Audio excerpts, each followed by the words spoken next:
बहुत सहनशीलता चाहिए। बड़ी वस्तु प्राप्ति के लिए छोटी वस्तु में कहीं राजी ना हो जाएं। पहली शर्त, जैसे किसी को 1 अरब रुपया चाहिए। 1 रुपया दिया जाए तो कैसा लगेगा? उसे बुरा लगेगा। क्या होगा इससे? हमारी तो बहुत बड़ी संख्या है, मांग हमारी बहुत बड़ी है। ऐसे ही भगवत प्रेम प्राप्ति के मार्ग के उपासक को ब्रह्मा पद, देवराज इंद्र का पद और सम्राट पद, योग की सिद्धियां और मोक्ष पद, यह भी बहुत ऐसे लगता है 1 रुपया के समान। 1 अरब की प्राप्ति वाले को जैसे 1 रुपया, ऐसे प्रेम प्राप्ति वाले को यह सब लगता है। इसलिए कह, मुझे ये नहीं चाहिए। दमानम न ग्रहंती, देने पर भी नहीं लेते। बिना मत सेवन जना, बिना मेरी सेवा के वो परम पद भी नहीं चाहते, मोक्ष भी नहीं चाहते। इसलिए पहले तो उपासक को यह समझना है कि हमें चाहिए क्या। भोग मिला, भोग भोग लिए, जैसी वृत्ति हुई वैसे ही चल दिए, जैसा मन आया वैसे ही क्रीड़ा कर रहे हैं। तुम्हारा लक्ष्य क्या? प्रेम इतना महंगा है, प्रेम प्राण दिए, यह प्रेम न पसो महंगो आए सखीरी। तुम इतने सस्ते बिक जाते हो, रसेंद्र के भोग जनेंद्र के भोगों में अपना लक्ष्य भूल जाते हो। तुम प्रेम प्राप्ति कैसे कर पाओगे? जो भूमा सुख का अधिकारी बनना चाहता है वो अल्प सुख का त्यागी होता है। जो अल्प सुख में रमण करने लगता है, घूमा सुख के अधिकार को खो देता है। घूमा सुख परमात्म सुख, जिसकी बुद्धि इतनी प्रवीण है कि हमारा लक्ष्य है प्रेम, तो प्रेम के आगे कुछ नहीं, कुछ नहीं चाहिए, प्रेम चाहिए। वह उपासक बिना किसी हिचक के, बिना किसी भय के, बिना किसी प्रलोभन के वो भगवत प्राप्ति कर लेता है। वो प्रेम प्राप्ति बस दृढ़ निश्चय चाहिए, फिसलना नहीं है। यह ले लो, यह ले लो, नहीं नहीं, मेरा तो लक्ष्य प्रेम है, इससे क्या होगा? पर ऐसा नहीं है। वो प्रेम तो बाद में मिल ही जाएगा, पहले हमें भोग लेते हैं। बस यही त्रुटि जीवन को नष्ट कर देती है। यही कमी हमारी हमको आगे नहीं बढ़ने देती। नहीं, परमार्थ में थोड़ा भी नाम जप करने वाला, थोड़ी भी साधना करने वाला, उसको अनुभूतियां होने लगती है। चल चला चल राह में अनुभूतियों का ले सहारा, कौन तेरा साथ देगा? व्यर्थ में किसको पुकारा? परमार्थ के पथिक का कोई और साथ नहीं देता, उसकी अनुभूतियां साथ देती है। पर अनुभूतियां हैं नहीं तो धन साथ देगा, व्यक्ति साथ देगा, शरीर साथ देगा, रिश्ते नाते साथ देंगे। ये सब काल के गाल में दबे हुए हैं। यह क्या साथ देंगे? कालातीत पुरुष हमारा साथ दे सकता है। वह भगवान के प्रेमी जन। इसलिए बहुत सावधानी पूर्वक सत्संग सुने, और इस जीवन का चरम लक्ष्य है प्रेम। उस प्रेम को हम प्राप्त करने के लिए कमर कसे। क्या यह संतों के पास नहीं जा सकते? क्या इनका अधिकार भगवत प्राप्ति नहीं? नहीं, इनके मन में भगवत प्राप्ति की कहीं किंचन मात्र लालसा नहीं। पद और प्रतिष्ठा, भोग और ऐश्वर्य, नाम और कीर्ति, बस इतना ही लक्ष्य है। इसलिए प्रेम मार्ग के उपासक को कभी इनका संग नहीं करना चाहिए। हाँ, कोई महाभागवत और पद पर विराजमान और भगवत भजन में लगा हुआ, भगवत प्राप्ति की लालसा वाला, उसका हृदय से स्वागत करना चाहिए। ऐसा नहीं कि कोई हो ही नहीं सकता। अमरीश जी महाराज चक्रवर्ती सम्राट और महाभागवत बड़े बड़े महाभागवत राजा हुए। दशरथ जी महाराज चक्रवर्ती सम्राट, ऐसे महाभागवत की भगवान उनके पुत्र श्री राम के रूप में आए। तो जो भगवान से विमुख है, केवल पद का ही अभिमान रखता है, राजपने का अभिमान रखता है, भोगेश्वर में घमंड में है। ऐव का संग कभी भक्त को नहीं करना चाहिए। अभिमान ते न्यारे भूत भविष्य लोक 14 में भय हुए, हरि प्यारे तिन तिन सो व्यवहार हमारो। अभिमान ते न्यारे किमनो भूपई, मुझे क्या प्रयोजन है। एक ब्रज के भक्तों के चरित्र में आता है। एक संत की कुटिया पर राजा दर्शन करने के लिए गए तो वह भिक्षा मांगने गए थे। दूर से उन्होंने देखा बड़ा राजा का वैभव, हाथी घोड़ा, सब लोगों से पूछा है क्या है। बोले राजा दर्शन के लिए भागे और गांव में गए और कहा हमारी कुटिया में आग लग गई है, जल्दी बचाओ जल्दी बचाओ। गांव के लोग भागे, वहां गए तो देखा राजा समझ गए। उन्होंने हाथ जोड़ा और कहा महाराज क्षमा चाहते हैं, पर वो महाराज तो भाग गए। ऐसा कहकर वो दर्शन नहीं देंगे, आप चले जाइए यहाँ से। यदि आप अपना मंगल चाहते हैं तो महात्मा को कष्ट मत दीजिए, वो आपसे मिलना नहीं चाहते। आप चले जाइए यहाँ से। वो चले गए। किन भूख मुझे क्या प्रयोजन है। जो राजपद के अभिमान में है, किसी भी पद में उससे क्या प्रयोजन है। अगर अभिमानियों का संग होगा तो अभिमान जागृत हो ही जाएगा। अभिमानियों का पदाभिमानियों का संग होगा तो भगवत आश्रय छूट ही जाएगा।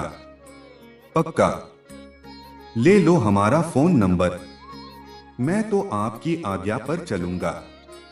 आप केवल फोन कर दीजिए, सब ठीक हो जाएगा। मर गया साधक। जीवन में अन्य आश्रय आना अपनी साधना से भ्रष्ट हो जाना है। एक भरोसो एक बल एक आस विश्वास, एक राम घनश्याम हित जातात तक तुलसीदास। एक ही भरोसा एक से ही आशा, एक से ही विश्वास, एक से ही संबंध हमारा मात्र आराध्य देव। बस अन्य का कहीं आश्रय हुआ तो उपासक गिर जाएगा, पक्का गिर जाएगा। और गिरते हुए देखा है। श्रीपाद प्रबुद्धानंद जी महाराज कह रहे न देवाद भरवा, मुझे इन देवताओं से भी क्या प्रयोजन है। श्रीमद् भगवत गीता जी में भगवान कहते हैं भूतों को पूजने वाले भूतों को प्राप्त होते हैं, देवताओं को पूजने वाले देवताओं को प्राप्त होते हैं। तो देवलोक स्थायी लोक नहीं है, स्वप्निक है। देवाद स्वप्नेश्वर फुलक जैसे स्वप्न में आप पहुंच गए। बहुत सुंदर मुकाकान, बहुत सुंदर सुंदरिया भोगेश्वर। जब जगे तो कुछ नहीं, ऐसे स्वप्न का विलास। स्वर्ग है एक अच्छा सुखद स्वप्न, जहां पुण्य खत्म हुए मृत्यु लोक के विशंति आंख खुला कुछ नहीं। इसलिए मुझे देवताओं से भी क्या प्रयोजन है। क्या दे देंगे, क्या भगवान की प्राप्ति करा सकते हैं, क्या भगवत प्रेम दे सकते हैं, नहीं दे सकते। इसीलिए कहा गया बड़े भाग मानुष तन पावा सुर दुर्लभ, सद ग्रंथन गावा। यह देवताओं को भी दुर्लभ है, मनुष्य देव, क्योंकि इससे हम भजन करके भगवान को प्राप्त कर सकते हैं। वो नहीं श्रीपाद कह रहे हैं शून्यवलंब। कुछ आराधना करने वाले ऐसे हैं कि शून्य की उपासना करते हैं। अरे ध्यान ही करना है तो सच्चिदानंद भगवान के नाम रूप का ध्यान करो, समय सार्थक हो जाएगा। किन वैष्णव व वैष्णव धाम बैकुंठ से भी हमारा क्या प्रयोजन है। यह तो सखाओं को पसंद नहीं आया। जब सखाओं ने जाना नंद बाबा को वरुण के पार्षद ले गए थे और श्री कृष्ण चंद्र जो जब उनको मुक्त कराने के लिए गए तो जो लोकपाल वरुण ने साष्टांग दंडवत की और अर्घ पूजा और उपासना वो नंद बाबा ने देखी। मेरे लाला को बड़े बड़े देवता लोकपाल दंडवत कर रहे हैं। और स्तुति जब की तो सुना नंद बाबा ने तो आकर ब्रजवासियों से बताया मेरा लाला तो भगवान है। सखाओं ने कहा क्यों कन्हैया तू भगवान है।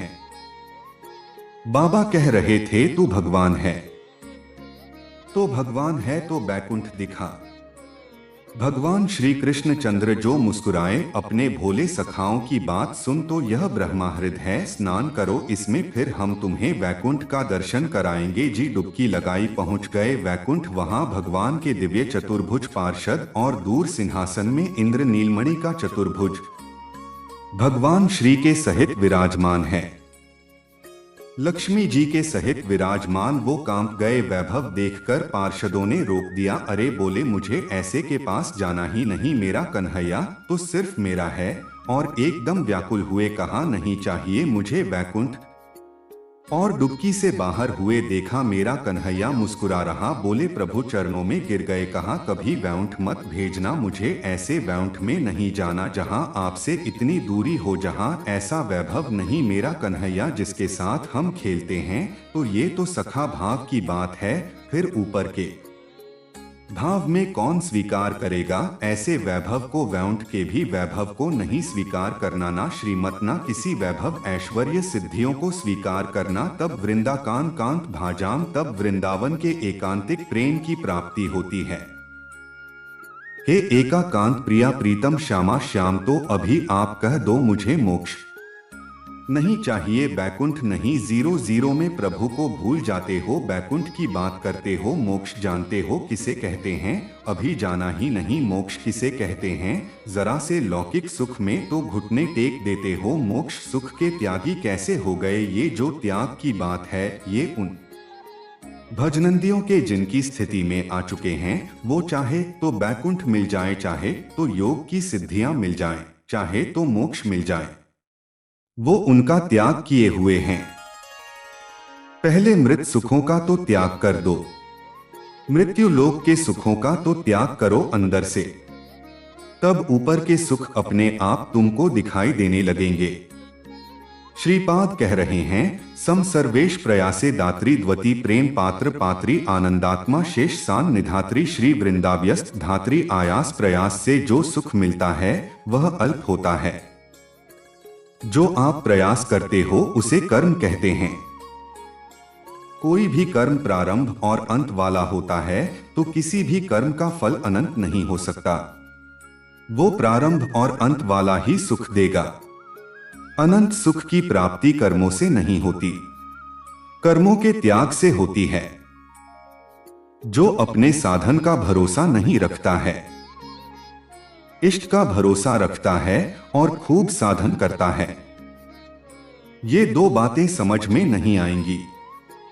जब हम अहम से साधना करते हैं तो साधना का सुख भोगते हैं। आज हमने परिक्रमा की, आज हमने यह किया, आज हमने यह किया, वो अहम हर्षित होता है, हर्षित होता है। ये भगवत प्राप्ति नहीं करा पाएगा, क्योंकि जब तक अहंकार है तब तक भगवत प्राप्ति नहीं होती है। इसीलिए सर्वेश साधन वरेश चिरम निराशा साधन हो रहा है, पर मुझे कृपा का भरोसा है लाडली की।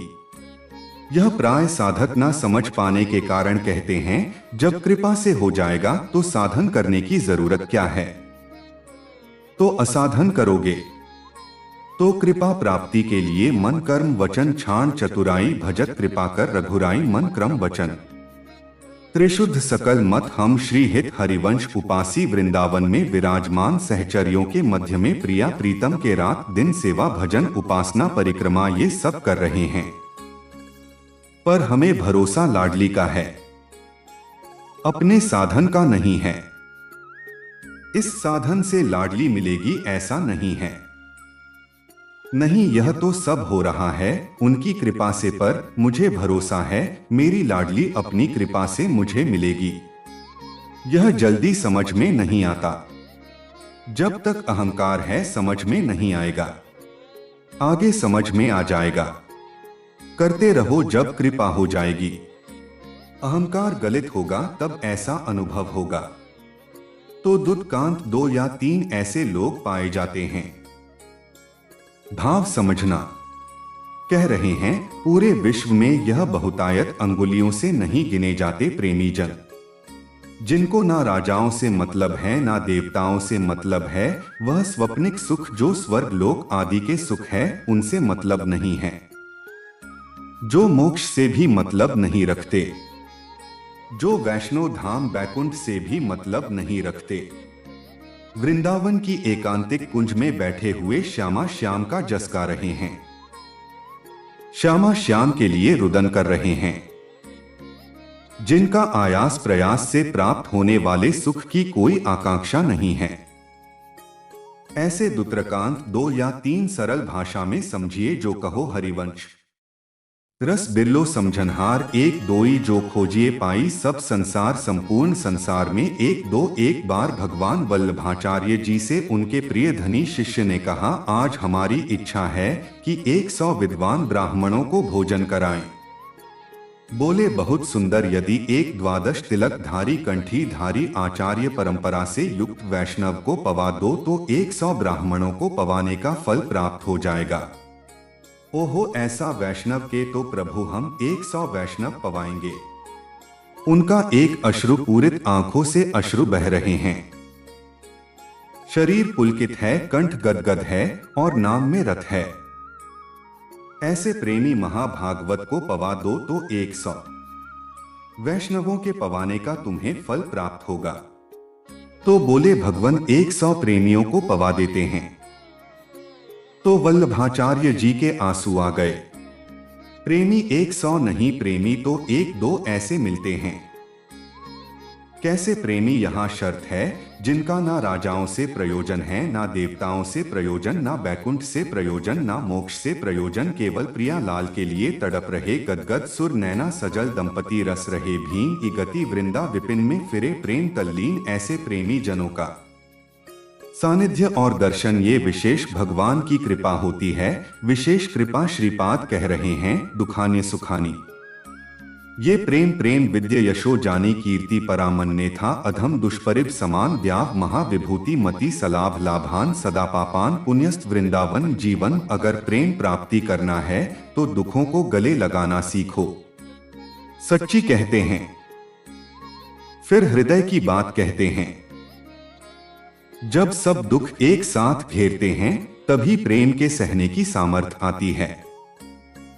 ध्यान रखना, इस प्रेम को भयानक विपत्ति और रोगों से युक्त करके ही सहा जा सकता है, अन्यथा नहीं। यह सबकी समझ में नहीं आएगा। भयभीत मत होना, इसका समन ही होता है भयानक कष्ट में। भयानक कष्ट की स्थिति में ही प्रेम का समन होता है।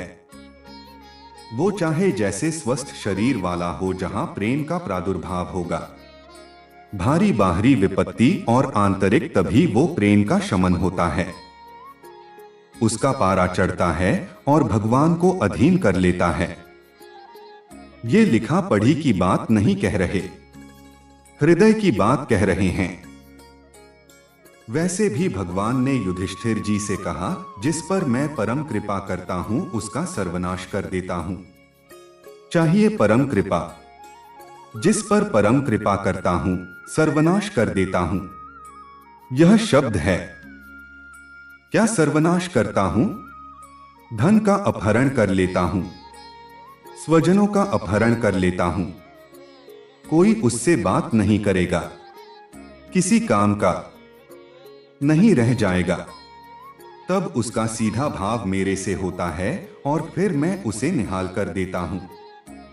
हिम्मत हो तो कूदो अखाड़े पे, नारायण अति कठिन है हरि मिलन की बात। या में पग पीछे धरे प्रथम शीश दे काट, तो आप कहोगे फिर भक्ति करना ही नहीं। यहाँ चरम सीमा की बात प्रेम की हो रही। श्री कृष्ण का प्रेमी ऐसा वैसा नहीं होता, तिकली बंदा वाला नहीं होता, चूड़ी भांगरा वाला नहीं होता, वो परमहंस होता। इनसे श्री कृष्ण रीझने वाले नहीं, चमड़े की चिकनाहट से अज्ञानी रीझता है।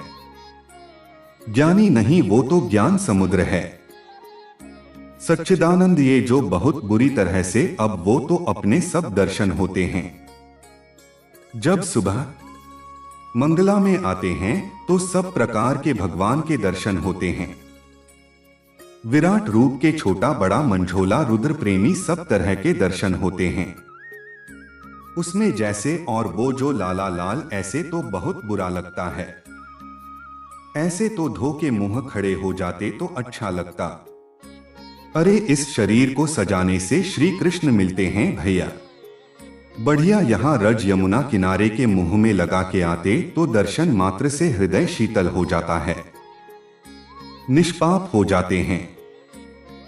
ऐसे दर्शन से जैसे कुछ साधक ऐसे करके ऐसे दर्शन मात्र से निष्पाप हो जा, क्योंकि वह रज लगी जो शिव संकात की याचना करते हैं।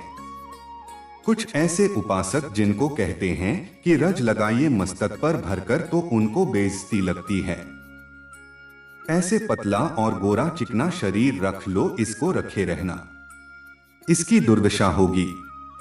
अभी नहीं मान रहे हो ना? नहीं, बाल तो नहीं मुड़वा सकते। बाल नहीं, एक एक भी शरीर का कोई अंश तुम्हारा ठीक नहीं बचेगा, आग लगा दी जाएगी। शरीर में जितना दुलार करते हो, मान लो अभी अभी मान लो तो जान जाओगे तो पा जाओगे, फिर कुछ पाना बाकी नहीं रहेगा। मान लो इस चमड़ी और दमड़ी से जिसने अपनी प्रीति हटा दी, वही प्रिया प्रीतम से प्रीति कर पाता है। रुपया भोग शरीर यही बाधक है भगवत प्राप्ति में, यही समझना है। दुखव सुखानी इस मार्ग का उपासक दुख को सुख मान करके चलता है, यह बहादुरों का मार्ग है। हम तो धन्यवाद देते हैं कि आप ऐसा सत्संग सुन रहे हैं। नहीं तो प्राय इतना दान करो तो यह मिलेगा, इतना करो तो यह मिलेगा, यही सुनने के लिए तैयार है। लेकिन ये आप सुन रहे हैं, हमारे ऊपर बड़ी कृपा कर रहे हैं। क्योंकि आप सुन रहे हैं तो सुनाने का उत्साह बढ़ रहा है, इसे सुनने की योग्यता खो दी है। आज हमारी समाज सत्य सुनने की योग्यता खो दी है, क्योंकि अंदर मनमानी आचरण तो कौन सुनेगा इनको। शास्त्र रखे रह जाते हैं। सुनाने वाला चाहता है आपका मनोरंजन, आप चाहते हैं अपने मन का मनोरंजन। दोनों के तार मिल गए तो तालियां बजती हैं। यहां तालियां नहीं बजा सकते हो, यहां मन को बजाना पड़ेगा, यहां मन को भंजन करना पड़ेगा। और यहां बैठ के सुन रहे हो, इसका मतलब बड़ी कृपा है आपके ऊपर। जब द्रव दीन दयालु राघव तो साधु संगति पद दुख सुखान विद अपयशो जानी कीर्ति पराम। ध्यान से प्रेम मार्ग के उपासक को जब दुख मिलता है तो सुख की प्राप्ति होती है पक्का, पर ये समझ में नहीं आएगा भारी जब दुख की। आप क्या समझते हैं भारी दुख की स्थितियों को देखा गया तब जाकर के उस परम सुख में चढ़। यह बहुत वैज्ञानिक तरीके से अनुभव की बात कह रहा हूं कि पावर चाहिए ऊपर चढ़ाने के लिए। जैसे कोयला झोंका जाता है, उससे अग्नि बनती थी, तब इंजन में पावर से रेल चलती थी। बाष्प भाप जो है बट के ढक्कन को उठा दिया, उसके ऊपर उसने 100 ग्राम वजन में उसको उठा, फिर आधा किलो वजन रखा, उसको उठा दिया। उसी से उसको लगा कि इससे तो बहुत बड़ा कार्य किया जा सकता है। तो ये कक्षा 4-5 की कक्षा में पढ़ाया गया था कि वो इंजन का निर्माण किया, कोयले के इंजन, उसी से रेल बनी। उसका हमें नाम स्मरण नहीं है। जेम्स वहां ऐसे कुछ नाम तो ऐसे ही आप बिल्कुल ऐसे ही समझिएगा। जब साधक के जीवन में दुख की भारी चारों तरफ, तो उसकी अध्यात्म शक्ति जागृत होती है, हर भरोसा टूट जाता है। एक भरोसा केवल श्री भगवान का, तो वो पावर से उसके मन की गति परमात्माकार हो जाती है। इसीलिए कुंती जी बहुत सोच समझ के कह रही, मुझे पग पग पर दुख चाहिए, क्योंकि दुख में तुम्हारे सानिध्य का अनुभव होता है। हम कृपा मनाते हैं, भगवान की कृपा मनाते हैं कि इसने वो बाजी जितवा दी जो कभी साधना में नहीं जीत सकते थे, कभी नहीं। ये खुद निज अनुभव, ये कहो खगेसा, वो भगवान ने जीता दी। इसलिए बड़े बड़े महापुरुषों के चरित्रों को पढ़ के देखो, प्रतिकूलता का जाल बिछ जाता है उनके जीवन में। भगवान ऐसा क्यों करते हैं? अध्यात्म की जितनी ऊंचाई पर चढ़ा हुआ महापुरुष है, उतनी भारी कसौटी कसी गई। संपूर्ण आश्रय भरोसे सबका नाश होकर एक भरोसा केवल प्रभु, वही जो दिव्यता होती है वो वही है।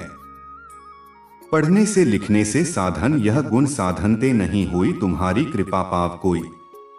यदि तुम्हारे जीवन में विपत्ति, दुख और संकट घिर जाए तो भगवान को कोसना नहीं, इसलिए हम बता रहे हैं।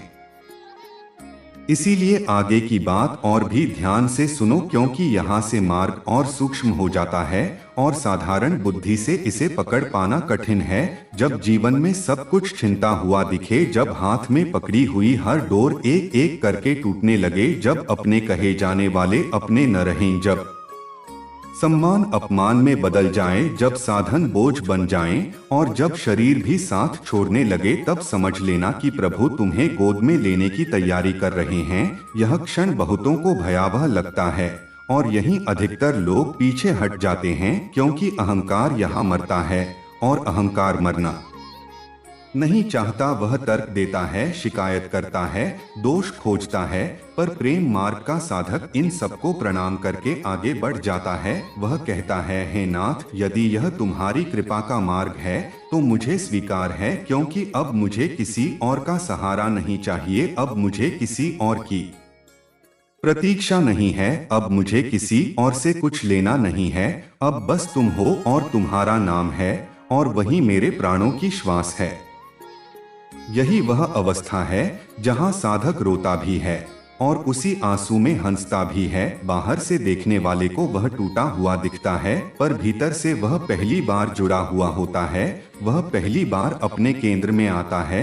वह पहली बार जानता है कि प्रेम कोई भाव नहीं, कोई रसिकता नहीं, कोई प्रदर्शन नहीं, बल्कि एक अग्नि है जो सब कुछ जला देती है, और जो बचता है वही शुद्ध होता है, वही शाश्वत होता है, वही श्री हरि को प्रिय होता है। इस मार्ग में कोई आश्वासन नहीं दिया जाता कि तुम्हें सुख मिलेगा। यहाँ केवल इतना कहा जाता है कि जो कुछ भी मिलेगा वही प्रभु की ओर से होगा और वही तुम्हारे लिए कल्याणकारी होगा। जब यह स्वीकार भीतर उतर जाता है, तब शिकायत समाप्त हो जाती है, तब तुलना समाप्त हो जाती है, तब ईर्ष्या समाप्त हो जाती है, और तब मन पहली बार मौन होता है। उसी मौन में प्रभु बोलते हैं, शब्दों में नहीं, अनुभूति में। उसी मौन में वह पकड़ लेते हैं हाथ, और साधक को पता भी नहीं चलता और वह पार उतर जाता है। इसलिए कहा गया है कि यह मार्ग दुर्बलों का नहीं है, यह मार्ग उनके लिए है जो सब हार कर भी खड़े रह सकते हैं, जो सब खोकर भी मुस्कुरा सकते हैं, जो अपमान में भी कृतज्ञ रह सकते हैं, जो दुख में भी धन्यवाद दे सकते हैं, क्योंकि वही जानते हैं कि यह सब किसी दंड के लिए नहीं, बल्कि अंतिम मिलन की तैयारी है। जैसे विवाह से पहले कन्या को मायके से विदा किया जाता है, वैसे ही प्रभु अपने प्रेमी को संसार से विदा करते हैं। यह विदाई पीड़ा देती है, पर उसी के बाद मिलन होता है। इसलिए यदि आज तुम्हें लग रहा है कि जीवन ने तुम्हें कोने में खड़ा कर दिया है, यदि तुम्हें लग रहा है कि कोई तुम्हारी भाषा नहीं समझता, यदि तुम्हें लग रहा है कि सब कुछ व्यर्थ हो गया है, तो घबराना मत। यही वह द्वार है जहां से भीतर प्रवेश होता है, यहीं से प्रेम की सच्ची शुरुआत होती है। यहाँ से लौटने वाले बहुत हैं, पर जो ठहर गया वही धन्य है, वही बिरला है, वही वल्लभ है, वही प्रिय है। अब निर्णय तुम्हारे हाथ में नहीं है। यदि तुम यहाँ तक आ गए हो तो समझ लेना कि बुलावा आ चुका है। अब पीछे जाने का मार्ग अपने आप बंद हो जाएगा, और आगे का मार्ग चाहे धुंधला हो, पर उसी में प्रकाश है, उसी में जीवन है, उसी में वृंदावन है, उसी में श्याम है, और उसी में वह अनंत प्रेम है जिसकी खोज में जन्मों से भटकते आए हो। अब बस एक ही काम शेष है, समर्पण, बिना शर्त, बिना भय, बिना गणना। और जब यह हो जाएगा, तब न दुख दुख रहेगा, न सुख सुख रहेगा, केवल वही रहेगा जो सदा से था, जो सदा रहेगा, और जो तुम्हारे भीतर बैठा तुम्हारी प्रतीक्षा कर रहा था।